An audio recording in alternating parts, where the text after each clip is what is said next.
Sveiki, brangūs žiūrovai. 7 valandas vakarą ir kai visą laiką ištikimai su jumis tikiu tave. Pastebėjote, kad keičiasi lokacijos, tai vienoje vietoje, tai kitoje transliuojam. Vasara galioja visiems, atostogos reikalingos visiems, taip pat ir tikiu tave komandai. Paskutiniu metu mes kalbėjom apie melą, kas sekate, žiūrite mus. Ir šita tema yra labai svarbi. Tai beje pati svarbiausia. Kova pagrindinė, kuri vyksta ir yra tarp melo ir tiesos. Paskutinės mūsų temos buvo apie religinį melą. Ir kaip čia beatsitiktų ar nenutiktų, dvasia taip veda, suveda žmonės, kad išeina viskas tinkama. Ir kaip tik šiandien svečiuojamės pas Martin Daukantas kiemelyje. Sveiki, brangiai, sveiki. Taigi, ir tikrai labai tema mums toliau pakalbėti apie religinį melą. Ir šitoj vietoje aš turiu informaciją, kad yra toks pasklidęs, kaip ir, nežinau, mitas, nemitas, toks pasipriešinimas. Daugelis žmonių Andrew Wommack besąlygiškos Dievo meilės mokymą, pristatymą, šią žinią vadina klaidamoksliu. Ir man tai yra nesuprantama. Aš kažkiek pasižiūrėjau ir internetinėse platybėse. Iš tikrųjų yra daug tos informacijos. Tačiau aš pats taip asmeniškai irgi paliestas tos besąlygiškos Dievo meilės ir aš bandau įžvelgti ir vienoj, ir kitoj pusėje, kurgi čia galėtų būti tas melas ir man niekaip nesigauna. Tačiau mano turima informacija sako, kad netgi kai kuriuose bažnyčiose Lietuvoje yra specialūs pranešimai, specialūs perspėjimai ir žmonių apsaugojimai neva nuo klaidamokslio Andrew Wommack mokymo besąlygiškos Dievo meilės. Ir šiandien yra puikia proga mums visiems nefantazuoti, o pasikalbėti akis į akį su... Akis į akį ir visiems atvira. ir visiems atvira. Kodėl sakau akis į akį? Martin Daukantas buvo oficialios Andrew Wommack ministrės atstovybės Lietuvoje direktorius ir vadovas. Taip. Tai šitoj vietoj, aš manau, tai žmogus, kuris tikrai žino pačią tikriausią informaciją ir tai nėra iš trečių lūpų, antrų lūpų. Lietuvoje tai yra iš pirmų lūpų. Ir paklausiu, Martin, tavęs, net nežinau, ko paklausti, nes aš kaip užduodu klausimų, tai tu nežinai, kokio imtis atsakyti. Aha. Bet šitoj vietoj mes matom aišku klausimą. Ir bet kaip iš priešingos pusės, ar kuom tu galėtum pagrįsti arba paneigti tuos kaltinimus, kad Andrew Wommack besąlygiškos Dievo meilės mokymas yra klaidamokslis? Pirmiausia, žinai, turbūt taip viskas susikoncentravo, ne viskas, bet labai daug kas susikoncentravo Andrew Wommack ministris dėl tokios įdomios priežasties, dėl kurios mes patys buvom nustebę iš tikrųjų, kai Dievas prieš 6 metus, tai yra 18 metais, balandžio mėnesį pašaukė mane ir mano žmoną tarnauti čia Lietuvoje ir skelbti žinią apie besąlygišką Dievo meilę. Ir mes pajudėjome, mes pradėjome versti pamokslus, pirmą knygas pradėjom versti, mes susidūrėm su tokiu faktu, apie kurį net nepagalvojom. Paaiškėjo, kad žinia apie besąlygišką Dievo meilę lietuvių kalba vis nėra pristatyta. Tai yra prieš pradedant, kai Dievas pajudino šitą tarnavimą, sukūrė šitą tarnavimą, Lietuvoje nebuvo nieko. Ačiū Dievui, ta situacija pasikeitė ir dabar jau kelios yra platformos, iš kurių kalbama apie besąlygišką Dievo meilę, bet besąlygiška Dievo meilė tai ne Andrew Wommack ministris sugalvotas dalykas. Jeigu pažiūrėti trupučiuką plačiau, tai tų tarnavimų yra labai daug ir tiesiog taip gavosi, kad būtent Andrew Wommack tarnavimas atėjo čia į Lietuvą. Tai čia labai svarbus faktas, kurį reikia suvokti. Ir kitas svarbus faktas, kad Andrew Wommack tai nėra vieno žmogaus tarnavimas. taip, tas tarnavimas taip vadinasi ir tai yra įkūrėjas ir vadovas, bet šiai dienai ten tarnauja labai daug nuostabių tarnautojų, labai daug. Aš jau minėjau šitą skaičių, bet paminėsiu dar kartą, kad Haris Biblijos koledže, tai yra mokykloje, mokina, reiškia, Dievo žodžio mokytojai, kurių krikščionišką stažą, jeigu sudėjus, mes turėsime daugiau negu 1000 metų. Tai yra nemažas kiekis žmonių, kurie yra savarankiškai įsitvirtinę šitoje žinioje ir dalinasi ją. Taigi žinia apie besąlygišką Dievo meilę tai nėra vieno Andrew kažkoks tai sugalvotas dalykas ir nėra vienintelis tarnavimas, kuris neša šią žinią.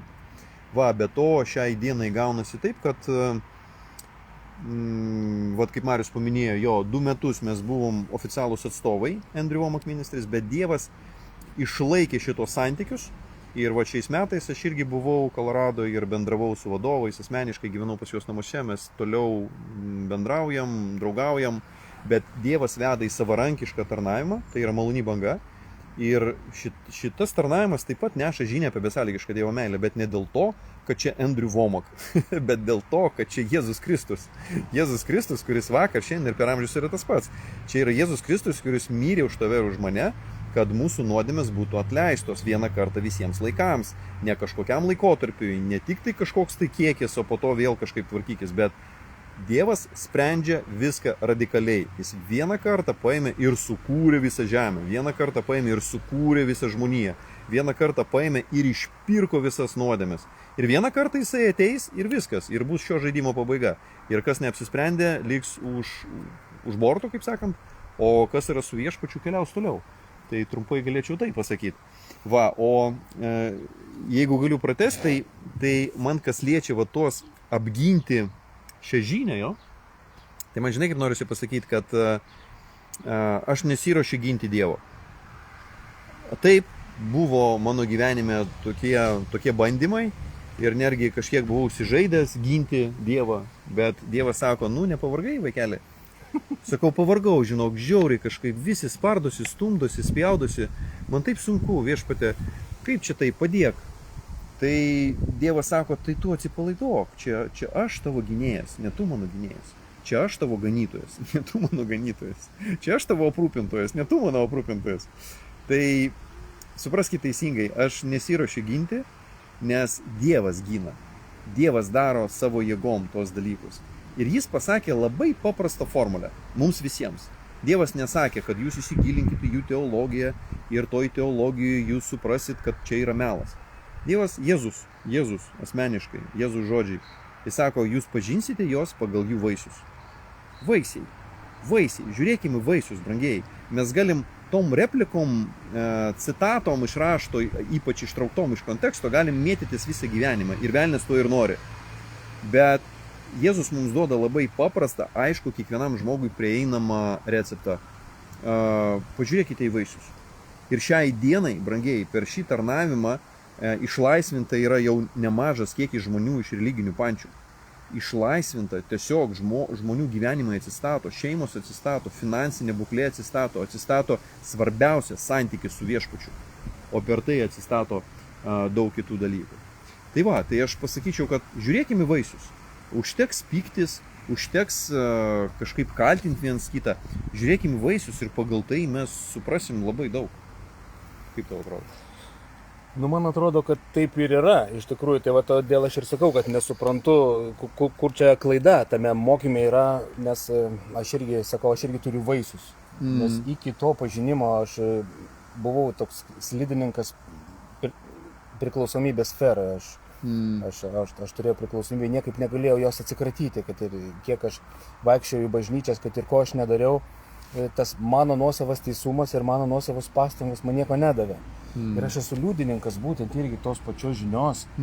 Ir aš matau, kad tai duoda vaisių ir neša vaisių. Štai va, prieš jūs vaisius, visas prisirpęs netgi.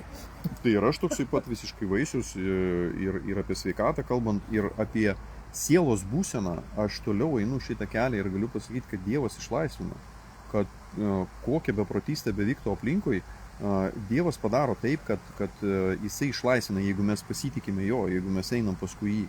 O dabar bus stovykla, kiek čia už 2 savaičių. Dievas ir davė tokį pavadinimą ramybė audroje. Dievas rodo, kaip ne teoriškai, ne retkarčiais, bet išbūti ramybėje. Nepriklausomai nuo to, kas vyksta fiziniam pasaulyje. Dievas tom pasirūpino, juk tai mums naujiena, kad viena šalis puola kitą. Kitą dieną naujiena, kad ten ekonominė krizė, dar kitą naujiena, dar kažkas įvyko kažkur tai ten žemės drebėjimas ir taip toliau. Dievui naujienų nėra. Dievas viską žinojo, viską paruošė ir viskas veikia, tik tai reikia eiti jo receptais ir viskas fantastiškai gaunasi. Tai atvažiuokite į stovyklą, pabūsim kartu, pabendrausim gyvai, paprastai, be kaltinimų, be konkurencijos tos kvailos, be pykčių, o meilėje atrasim tų bendrų dalykų ir pasikalbėsim apie tai, pasimelsim, pašlovinsim mūsų Jėzų, pašlovinsim mūsų karalių, atiduosim jam visą gyrių. Ir tas problemos, tie klausimai, kuriuos mes visi turim, atiduokim jam. Jis pasakė, kad jis išspręs. Jis pasakė, kad mes visi ateisime į vieną tikėjimą. Fantastika. Bet jis tai pasakė. Jo laiške Efesiečiams ir laiške Korintiečiams apie tai parašyta. Taip, amen. Iš tikrųjų, aš irgi pritarčiau. Tai stovyklą galite pasidomėti, kur vyks ir visi niuansai puslapyje Maloni banga. Meniu juostoje paspaudę ant skyrelio stovyklą. Ir iš tikrųjų, kam čia klausyti kažkokių tai gandų? Geriausia, kaip ir Jėzus sakė, kai paklausė, Rabi, kur gyveni. Jo. Ateik ir pamatysi. Čia galbūt žodžiais nenupasakojama, čia tikriausiai, nes iš tikrųjų kiek yra liudijimų žmonių, kurie dalinasi. Šitą stovyklą be abejo dar kitaip vadinasi, jinai turi savo tokį pamatinį pavadinimą Dieviški susitikimai. Dieviški susitikimai, jo, Dievas davė tokį pavadinimą. Jo. Čia bus 5. stovykla jau. Netgi 5. stovykla. Tai tikrai. Ir ateikit ir pamatysit, tikrai visi liudijimai tokie, žmonės keičiasi, žmonių gyvenimai keičiasi ir būtent toks rusiškas posakis yra nazlo vragam. Paimk ir atvažiuok ir pažiūrėk ir tada turėsi ką pasakyti iš tikrųjų iš pirmų rankų. O dabar aš dar gerai, jeigu mes jau čia taip griebiam, kaip sakant, jauti už ragų, Martinai, ir pasinaudojam tą progą, kad tavo sąžiningumu prieš viešpatį tyrumu. Tai aš dar tokį vieną klausimą užduosiu, iš tikrųjų, kuris sklando va toj būtent religinėje erdvėje ir tame pasipiktinime, ar ne, tame ale krikščioniškame pasaulyje, bažnyčių Lietuvos, kad Martin Daukantas neva skaldo bažnyčias. Jo. Tai, sužinojau. Tai matai, Martinai, tai šitą, ar turėtum kažką pakomentuoti tokiu kaltinimu ar nekaltinimu, kaip čia pasakyti, net neįsivaizduoju.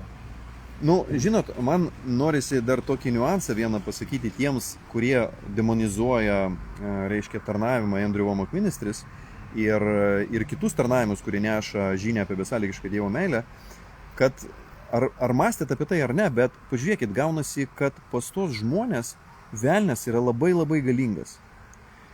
Nes tuose tarnavimuose vyksta išgydymai. Čia faktas, jau uždokumentuotas, jau liudijimų toks kiekis, kad neįmanoma pasakyti, kad taip nėra, kad tai yra kažkoks išmislas. Jų yra tiesiog begalinis kiekis tų išgydymų. Gyvenimo atstatymai, finansiniai vėlgi dalykai fantastiškai juda. Jo, pavyzdžiui, tam pačiam Kolorado pastatytas didžiulis koledžas, nuostabus, gražus, kur mokinasi labai daug žmonių ir tai ne vienintelis, po visą pasaulį yra tų koledžų ir jie vyksta. Ir jeigu tikėti tai žmonėm, gaunasi, kad čia viską daro velnias. O Dievas negali sustabdyti. Kažkaip ar jums neatrodo, kad kažkaip supainiotos kortos, kad velnias kažkoks be galo galingas, o Dievas kažkoks sėdi už kampelio ir stresuoja. Negali tai būti, brangieji, yra atvirkščiai. Yra atvirkščiai, Dievas galingas. Dievas veda, Dievas stiprina, Dievas tvirtina ir veda toliau. O tai, kad aš asmeniškai arba, nežinau, čia kad aš asmeniškai skaldau bažnyčias, ar kaip čia suprasti, ar tas tarnavimas skaldo, kaip čia? Galbūt man gal liūdna ir nemalonu taip bus pasakyti, bet tu asmeniškai. Aš asmeniškai, oho. Matyt, to tarnavimo dėka, galbūt to tarnavimo dėka. Aš gal pasakysiu tokį faktą, realų faktą, kad kai Dievas 18 metais, balandžio mėnesį, mums davė su žmona tą pašaukimą nešti žinią apie besąlygišką Dievo meilę, pirmas, ir Dievas tai padarė įdomiai, pirmas dalykas, kur mes atsidūrėm Postorių pusryčiuose Vilniuje, kur buvo virš 12, man atrodo, pastorių. Tame tarpe buvo ir vyskupas. Ir, žinot, visi šitie žmonės pasimeldė ir palaimino šitą tarnavimą. Ir mes atėjome pas jį ir paskelbėme, kad, ta prasme, pas tos žmonės mes atėjome ir paskelbėme, mes nieko neslėpiam, kad mes neinam į bažnyčias, kad mes nevaikštom ten kažkur užkulėsiuose, žinai, va tu čia nevaikščiok, čia viskas neteisingai. Niekada mes to nedarėm, mes nuėjom tiesiai pas pastorius ir pasakėm, kad taip ir taip, Dievas mus pašaukė ir mes dabar nešim šitą žinią. Ir krikščioniškos XFM radijos vadovas, čia būtent jo iniciatyva tai ir buvo padaryta, jis mus atvedė į tą susitikimą ir jis uždavė tiesioginį klausimą va tiem visiems susirinkusiems pastoriams. Tai pastoriai, pasakykit, ar aš galiu įleisti tuos žmonės į radio eterį, nes mes buvom susitikę su juo, su pasiūlymu, kad mes vesime trumpas laidas per tą radio stotį. Ir pastoriai pasakė, taip, tu gali. Ir jis tiesiog apsisuko ir išėjo, net nesulaukęs pabaigos to susirinkimo. Taigi galit paklausti jo, galit paklausti tų pastorių, kurie ten buvo susirinkę. Ta prasme, liudininkų buvo labai daug. Taigi, manau, šitas faktas apie daug ką pasako, kad pačioj pradžioj mes iš karto nuėjom pas pastorius ir mes niekada nevaikščiojom po bažnyčias ir negazinom žmonių arba ten įkalbinėjom jų nebūti savo bendruomenėse. Atvirkščiai. Mes mokinam apie tai, kad žmogui būtinai reikalinga bendruomenė. Kad sėdėti namie ir vien tik tai YouTubinti, tai yra blogas variantas. Taip, išgyventi galima, bet mes sukurti ne išgyvenimui, o gyvenimui. Ir gyvenimui su perteklium, visom prasmėm, visose sferose. Taigi žmogui būtinai reikalinga bendruomenė. Būtinai reikalinga sveika, gyva, aišku netobula, nes tokių nėra, bendruomenė. Ir visus kviečiu, kas dar neturite bendruomenės, ieškoti. Ir Dievas parodys, kaip iš to, kaip ją atrasti ir kaip joje būti ir kaip joje augti. Amen. Štai toks atsakymas, aš dar kiek galiu pridėti, bet galbūt Martinas, aišku, geriau pridėtų, nors aš irgi paantrinsiu, galbūt Martinas kažką dar pridės prie to. Kiek aš žinau, kad Charis Biblijos koledžas priima ir kviečia visų konfesinių denominacijų krikščionis.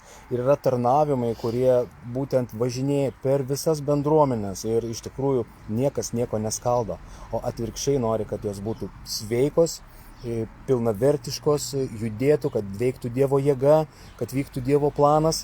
Ar aš tiesą sakau? Mano pirma patirtis, kai aš nuvažiavau gyvai į koledžą Charis, tai buvo Sankt Peterburge, prieš dabar jau, 9 metai, 8 metai, taip. Tai, žinot, aš labai nustebau ten patekęs, būtent šito klausimu, nes aš ten pamačiau skirtingų denominacijų žmonės, kurie susirinko tam, kad pažinti viešpatį. Ir aš pamačiau ten stačiatikius, aš pamačiau ten katalikus, aš pamačiau ten baptistus, aš pamačiau ten sekmininkus. Ir dar visokiausio mūsų brolių tarpe visokių tokių įdomių yra visokių. Ir ten visokių mačiau. Ir žinot, netgi dabar galiu pasakyti realius faktus, kad mano draugai, kurie baigė Charis Biblijos koledžą, šiai dienai veda grupės stačiatikių bažnyčioj. Stačiatikių bažnyčioj veda didžiulės grupės ir žmonės su mielu noru jungiasi, negaliu sakyti už visą stačiatikių bažnyčią, bet būtent tame, jie tai vadina prichod arba chram, kažkaip jie ten taip vadina, toj bendruomeniai, yra viskas sveika, tas jų dvasinis lyderis to nedraudžia, nekelia panikos, jie bendrauja, jie gilinasi, jie aiškinasi ir tai nėra problema, jeigu tu ieškai viešpatės. Jeigu tu galvoji tik tai apie tai, kaip apsaugoti savo supratimą viešpatės, tada gali būti problemų. Bet jeigu mes einam šito pasikeitimo keliu, jeigu mes judam link mūsų Dievo ir suprantam, kad tame kely mes atrasim naujienų, tai yra normalu, tai yra normalus procesas. Mes negalim eiti pažinti tai, ko mes nežinom ir nesitikėti pasikeitimų. Ir nesitikėti, kad o ką čia visą laiką reikėjo trupučiuką kitaip, kad Dievas iš tikrųjų kažkiek kitoks. Brangusis, gali būti taip, kad tu daug metų buvai tame, kas nėra tiesa. Ir tas pats buvo su manim iki atradimo šitos žinios apie besąlygišką Dievo meilę. Aš buvau irgi įsitikinęs, kad Dievas rūstus, kad Dievas siunčia ligas, kad Dievas nenori gydyti dėl kažkokių priežasčių, galėtų, bet nenori. Ir aš taip galvojau, aš netgi pikausi su Dievu, man buvo tai visiškai neaišku, aš jam priekaištavau, kodėl tu manęs negydai. Bet po to paaiškėjo labai paprastas dalykas, kad pasirodo Dievas mane ne tai, kad nori išgydyti, bet jis jau mane išgydė. Tik ar tu, Martinai, tiki? Ir man buvo bomba, man buvo smegenų sprogimas, tai po 10 metų krikščionybės. Tai jo aš galėjau pasakyti anafima, čia taip negali būti, bet gali būti, brangiai. Galima ir po 10 metų atrasti pamatinių visiškai kitokių dalykų ir po 15 ir po 20 ir nereikia laikytis už tuos 20 metų tik dėl to, kad priešui pavyko mane išlaikyti tam tikruose apgaulėse 20 metų. Tai beprasmiška. Jeigu Dievas rodo išeitį, tai reikia griebtis tos išeities. Jeigu jūs pagaliau radot išėjimą iš to labirinto, tai reikia eiti, o ne dabar pasilikti tame labirinte tik dėl to, kad aš negalėjau išeiti 20 metų. Ar nelogiška? Taip, logiška. Ir iš tikrųjų čia mes prieiname į tą temą, kur Tikiu TV kalbėjome 3 laidas prieš tai apie melą. Kalbėjom apie melą pasaulyje, paskui perėjom apie melą religijoje. Ir šitoj vietoje Martinas kaip tik ir paminėjo, kad jeigu tu nušvinti, pažįsti tiesą, kodėl tu turėtum likti mele. Ir aš manyčiau, kad jeigu Lietuvoje yra bažnyčių vadovai, pastoriai, kurie, iš kurių bažnyčių bendruomenių išeina žmonės ir vien tik todėl, kad pažįsta tiesą. Nes religinis melas stiprus, o tai greičiausiai ir erzina tą žmogišką matymą, žmogišką supratimą, kad mano avis, jinai visą laiką buvo prie manęs, jinai klausė manęs, aš ją vedžiau, o dabar jinai kažkodėl išeina. Kažkur išeina ir kas kaltas? Aha, Martinas kaltas, nes Martinas atnešė į Lietuvą besąlygiškos meilės žinią. Taip, tai čia klaidamokslis, dėmesio visi bažnyčių vadovai, susirinkime, darykime kažką tai, nes skamba kažkokia tai žinia, kur žmonės išlaisvina. Jie pasidaro laisvi, mes jų nebegalime valdyti. Tai šitai vietai galvoju, taip ir amen. Jo, be abejo, pastoriai, mokytojai, apaštalai ir visi kiti tarnautojai, jie neduoti tam, kad viešpatauti virš kitų žmonių. Jie duoti tam, kad patarnauti tiem žmonėm. Tai čia mes turbūt tada kabinam dar vieną labai didelę temą apie tai, kas yra pastorius, kas yra bažnyčios vadovai, kas yra bažnyčios vyresnieji, kam jie reikalingi, kam jie skirti, nes pats viešpats davė juos mums ir tai yra labai svarbi funkcija, bet trumpai negalima, reikia kalbėti apie tai, kad vyresniųjų funkcija tai yra padėti tiems, kurie tik pradeda tą kelionę. Jų funkcija neriboti, ne visą gyvenimą vesti tos žmonės, bet vesti tos žmonės tiek, kiek reikia, kiek šventoji dvasia pasakys.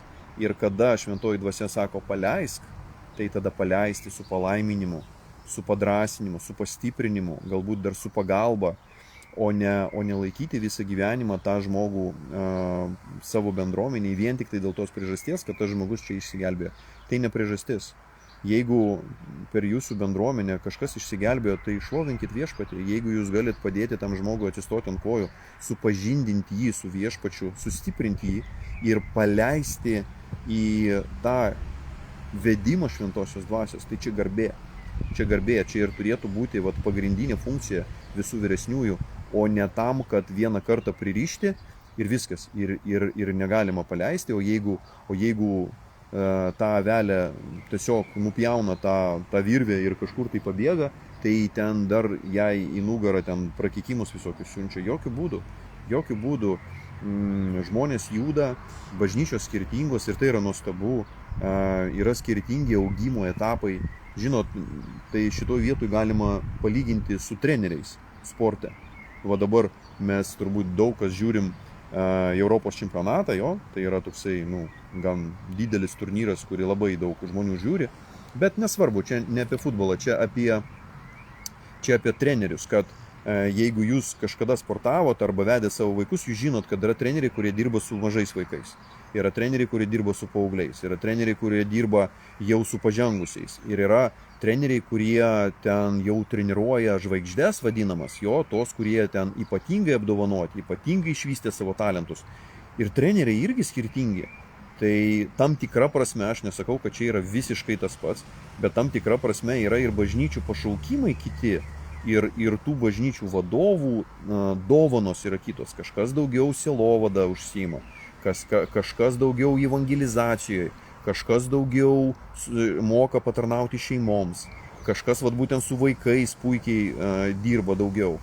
Ir tai yra nuostabu. Negalima sakyti, kad su vaikais tai yra svarbu, visa kita nesvarbu. Viskas svarbu, kaip mūsų kūne, širdis svarbu, taip, inkstai svarbu, taip, kepenys svarbu, taip, plaučiai, viskas svarbu, visko reikia. Dievas viską sukūrė, tai mums reikia nepyktis, neieškoti juodų dėmių ir badyti tas dėmes, o bendrauti.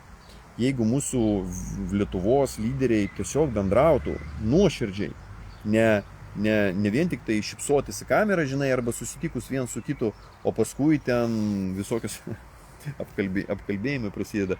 Juk raštas labai aiškiai sako, kad Dievas mums davė sutaikymo tarnystę. Sutaikymo tarnystę. Mūsų užduotis, visų mūsų užduotis, eiti ir skelbti, kad Dievas susitaikė su kiekvienu žmogum. Ir tuo labiau tie žmonės, kurie jau susitaikė su Dievu, turėtų susitaikyti tarpusavį, nes mes visi šeima. Patinka jums tai ar nepatinka? Kiekvienas atgimęs žmogus iš aukšto parašyta, kad mes esame vienas su Kristumi. Tai jeigu tu esi vienas su Kristumi ir aš esu vienas su Kristumi, tai mes su tavim reiškia irgi esam sujungti. Įsivaizduok. Ir mums dar amžinybę reikės praleisti kartu. Čia tik tau taip atrodo. Jie tai su Kristumi, o tu tai žinok ne su Kristumi. Šitoj vietoj, norisi pasakyti, kad mes anksčiau ir vėliau visi stosim prieš Kristų. Ir stosim kartu vienoj eilutėj. Vienoj, kaip sakyti, jostoj. Ir aš nebijau, aš pasiruošęs atsakyti už kiekvieną savo žodį, aš nebijau to momento, nes aš jį pažįstu, aš su juo bendrauju ir jis su manim kalba, koks aš bebūčiau kreivas. Ir aš nebijau. Jeigu tu nebijai, tai ko mums pyktis, ko mums ginčytis, bendraukim, būkim kartu, ieškokim bendrų projektų, pasiekime tuos pasaulio žmonės, kurie šiandien iš tikrųjų mirinėja, o mes čia ginčiamės neaišku apie ką. Taip, ačiū Martinai, aš irgi tą patį išgyvenu ir mane iš tikrųjų irgi labai liūdna, kai mano bendražygiai, reiškia pastoriai, mokytojai, kai kurie kalba baisius dalykus apie brolius Kristuje, net man neapsiverstų liežuvis pasakyti, Dievas jiems teisėjas iš tikrųjų ir aš žinau, jis gailestingas ir atleis visą šitą šlykštynės. Bet aš noriu pakviesti, tie, kas pažįsta vyresnius, jūs pasidalinkit šito įrašu su savo pastoriais, su savo kunigais. Ir svarbiausia, ką aš jums noriu pasakyti, brangus mokytojai, jeigu mes mokinsim Kristaus mokymą, jeigu mes mokinsim jo meilės, mes niekados, mums nebus jokios priešpriešos vienas prieš kitą, nes mumise bus jo dvasia, mumise visuose bus jo teisumas. Už visus mus jis praliejo vieną ir tą patį kraują. Ir tai galbūt ir yra apie tai, ką Paulius šneka, būkite vienoje dvasioje, vienoje mintyje. O ta viena mintis, ar nėra priėmimas tikėjimo per malonę, kur nei vieno darbas nėra didesnis arba teisesnis, ir yra, kad mes visi viename Kristaus teisume. Tai tokie žinia iš manęs, gal dar Martin kažką nori dadėti? tą ir noriu dadėti, kad mūsų laikas eina į pabaigą, ar kaip mes, kiek mes? Jo, mūsų laikas į pabaigą, šiandien, gal dar rytoj mūsų laikas prasitęs. Šitą temą, aišku, galima kalbėtis, bet svarbiausia žinia tai, kad Dievas atėjo tam, kad sutaikyti mus su viešpačiu ir be abejo šeimoje, vyksta normalus bendravimas sveikoje šeimoje. Šiai dienai taip nėra, bet tai nėra liūdna, nes Dievas neliūdi, Dievas sako, kad viską galim sutvarkyti.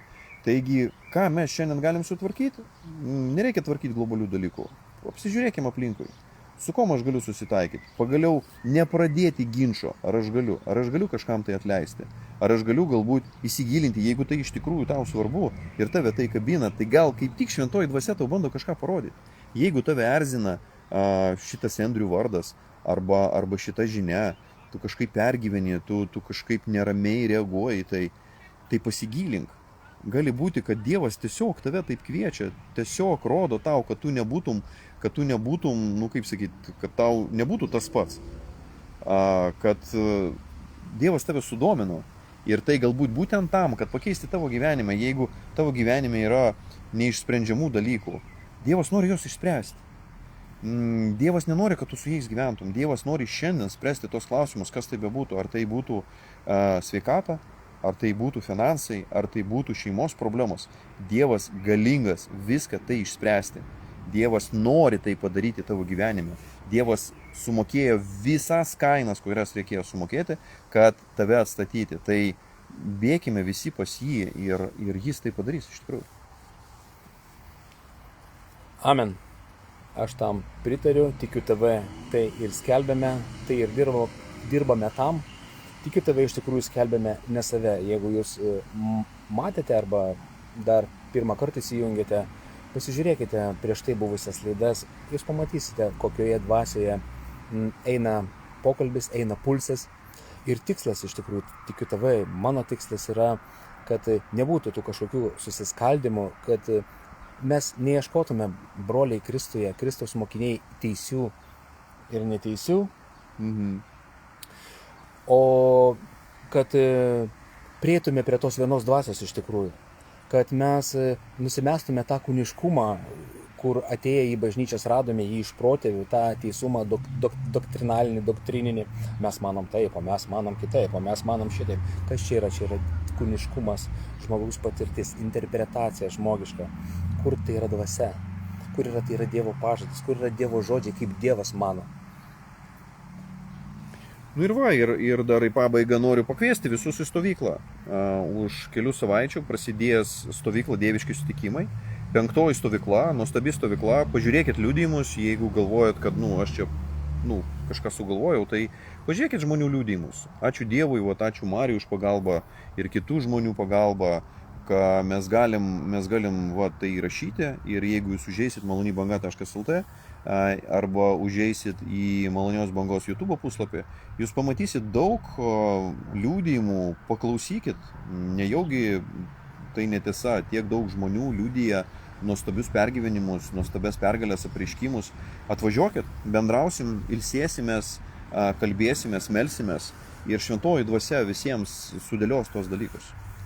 Kviečiami visi, iki pasimatymo.